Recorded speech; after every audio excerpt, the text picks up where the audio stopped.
কেন বাড়বে না কলকাতা মেট্রোর পরিষেবার সময়? প্রশ্ন তুলে হাইকোর্ট বলল কর্তৃপক্ষ বিবেচনা করুন। ভিডিওটিকে অবশ্যই শেয়ার করুন আর লাইক করুন, কমেন্ট করুন আর সাবস্ক্রাইব করে দিন অবশ্যই।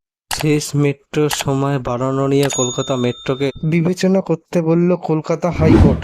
বৃহস্পতিবার প্রধান বিচারপতি টি.এস. শিবগামাং, বিচারপতি হিরণময় ভট্টাচার্য ডিভিশন বেঞ্চ জানায়, অন্য শহরে রাত 11টা পর্যন্ত মেট্রো পাওয়া যায়।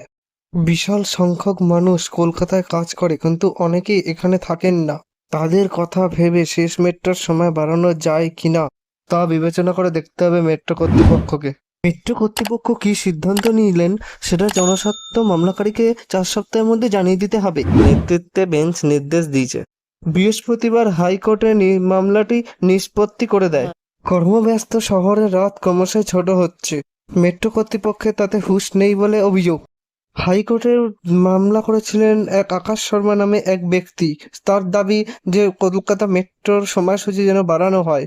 বৃহস্পতিবার আবেদনকারীর আইনজীবী বলেন, কলকাতা মেট্রোর ব্লু লাইনে রাত 10:30টার মধ্যেই শেষ মেট্রো ছাড়ে।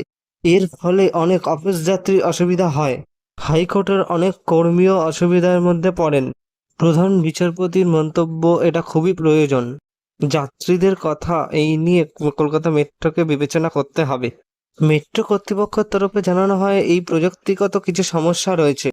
দেশের সব শহরেই অনেক রাত পর্যন্ত মেট্রো চালানো হয়, কিন্তু আমাদের শহরেই মেট্রো চালানো হয় না রাত পর্যন্ত। অনেক মেট্রো কর্তৃপক্ষ সদুত্তর দেয়নি।